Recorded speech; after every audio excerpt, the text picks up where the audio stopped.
Good morning, friends. Today, so first off, sorry about my voice right now. I was at a camping event all weekend from the mid part of last week, and there was cottonwood fluff floating everywhere, so my allergies were going crazy, and then there was lots of campfires around, so there's a lot of coughing and whatnot. So just to let you guys know, I'm okay, I promise. All right, so today I decided to make little mini pizzas in the Instafire Ember. So this is a really cool thing. I've been hemming and hawing at it for a long time and finally decided to just pull the cord and do it. So I'm going to do little mini naans with little mini naans. I had a totally different thing planned, like seriously. I'm going to show you right here. I had a completely different plan going on, and then come to find out the main part of that recipe was sitting in the refrigerator since midpoint last week. And unfortunately, because it's, fresh, it is no longer fresh and it is no longer any good. So it was supposed to come with me, but it didn't. So that's okay. I have already actually used this while we were camping, and I just didn't have time to make a video. So I'll show you what I have right now. So what I'm doing, give me 1 second. Let me grab the other thing. All right, to start off, I have a garlic, parmesan, and basil butter. It's fantastic. What I'm going to do is I'm going to put it on the little naans, and I'm going to put some sauce on, then some toppings, a little bit of protein too. And then, last but not least, some cheese. I have dairy-free cheese because my girls also have the same thing I have, and like real cheese, even though we have butter. Butter doesn't seem to really make you more mucusy, but cheese and like actual milk does. So it's kind of gross, and I don't want to have us suffer anymore. So I'm hoping this will turn out okay. So, yeah, so I'll just, like I said, I'm just slathering it with a little bit of this, some sauce, some veggies. I don't know if you guys have ever seen, in my garden, my purple bell peppers have grown. So I'm going to put some purple bell peppers in there. At the point that I picked them, they're kind of tasting like, sweet green pepper right now, which is great. And then I have mushrooms because we like mushrooms on our stuffs, but you can put whatever you want on your pizzas. That's fine. I don't care. I mean, not that I would anyway. I'm not really one of those people that tends to judge anyway. So yeah, let me go ahead and get a pan full of that, and we'll continue from there. Here we are, my friends. I got them all put together. So in here I have foil. Probably not the best way to do it. However, I'm too lazy to go and pick up or go grab the pans that fit in here. So I do have some. It's just at this point I had all of this stuff set up, and then I was just too tired to not go over there and do that. So let's go ahead and pop those in. I'm sure you're supposed to preheat. I should probably read the directions, but I'm not going to. So I'm going to pop these in there, and then we'll move on from there. All right, here we are. What's neat about this is this has this neat drawer right here, right? So it kind of goes in there and it's nice and flush. You can open a vent. The whole reason I got this actually was because, as you guys know, I live where it's sunny a lot of the time. However, I do have some followers who live in the Pacific Northwest where it does get a little bit rainy. It's overcast a lot of the times, so it's not logical to do a whole lot of solar cooking.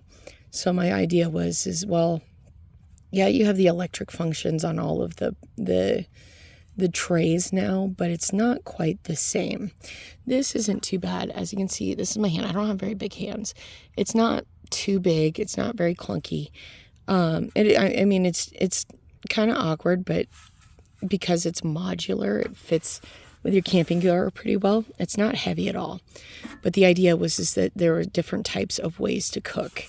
This one in particular has different types of fuels that you can utilize. You can use sticks, like, wood or sticks or found sticks or whatnot. I think you can use charcoal if I recall. My favorite is that you can use canned heat, which is really cool. So what we're going to do is we're going to pop this out. You see, I used it a bit this weekend and absolutely loved it. So I will get into later times, I will get into making food with the sticks and other ways, just because that's pretty cool. And as you can see, those fit in just perfectly. Now, Instafire does sell their own canned fuel. And if I recall, I think they're a little bit taller. But I just picked these up just because I don't want to. They are a little expensive. And I did buy some, so I will one day compare the two and see, how different they are. But what's neat, go ahead and light that. I think they're lit. This is the hard part. The flames on these are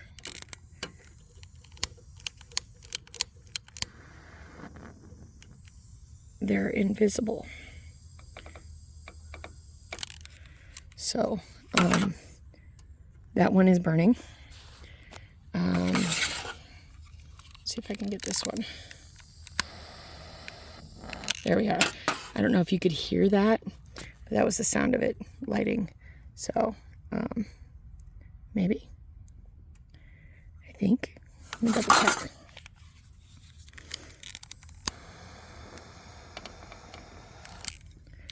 We got smoke off of that one. Okay, I think I'm feeling heat off of that one. So we'll go ahead and we'll pick them up and put them in here. Like I said, I'm pretty sure you're supposed to preheat. I'm not really going to do that. So what's cool is you have your temperature gauge, and then over the top, you can kind of peek in here, and sometimes it'll show you the flame. I think it just has to burn hot enough. These are brand new, so they do burn kind of clear anyway, but you can see right here, hopefully, the heat rising off of there. So you go ahead and close that, and as you can see, the heat's going up a little bit. So it does take a little bit. Actually, you probably should preheat, to be honest. It does take some time for the heat to make it to the oven. I'm impatient, and it's just pizzas. It's not something special. So I will check back with you guys in about 20 minutes, and we'll see where we're sitting. All right, here we are, guys. About 15 minutes later. We're looking at about 150 right here.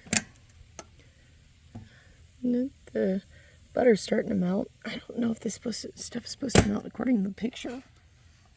Let me see. Soy-free, lactose-free. I mean, the picture, they have mac and cheese, right? So it should melt. Okay, then. Well, cool. Anyway, you know what? While I was making this, I snacked on some of the shreds when I was putting it together. You know what? It's not half bad. Definitely come a long way in the 5 years since I've had a vegan cheese before, or since I've had a vegan cheese, because we are lactose intolerant in our house, but some things are kind of worth. Actually, since I've switched over to pure butter, we're doing a lot better with our lactose intolerance, which is interesting. So anyway, so I made a couple more. I guess I will check back in from the rate that we're going. I'm going to check back in another 20 minutes. So I'll see you guys then. Here we are, friends. 20 minutes later. We've been sitting at 300 for a while now. So about 5 to 10 minutes after I cut off the last time with you guys. It hopped way up there. So let's go ahead and take a peek. Those look pretty good though. The cheese isn't as melty as I'd hoped, but that's okay. So what I'm going to do is I'm going to pop them up here to keep them warm, and then I'm going to put these other ones on there. So we'll go ahead and do that real quick. Okay, here we are, back again. They look pretty good. I popped these other ones in here. Don't recommend doing it the way I did it. Definitely use a pan to cook with, because otherwise it's you drop heat. So anyway, they're really, really good. Very soft. So otherwise I'm really, really happy with it. If you guys have any suggestions what else I can just try working on making in here, that'd be great. I will try to do it both with canned heat and probably a little bit more with the sticks, because I'm just super curious about that. So I can't wait to get that started. If you end up actually liking this, or you think this is kind of neat, or you want to experiment for yourself, I'll go ahead and post a link in the comments or description, so that way if that's something you're interested in, or you want to look at more into, you're more than welcome to do that. So anyway, little pizza bites, better than bagel bites for sure, and a little bit more bougie, I guess you could say. Definitely really good. If you have a chance, you can always do this also in the toaster oven, or the recipe itself, so it doesn't really matter how you bake them. They're pretty good, so I'm really happy with them. Anyway, I hope you guys are safe. I hope you're healthy. I hope you're happy, and I'll see you guys next time.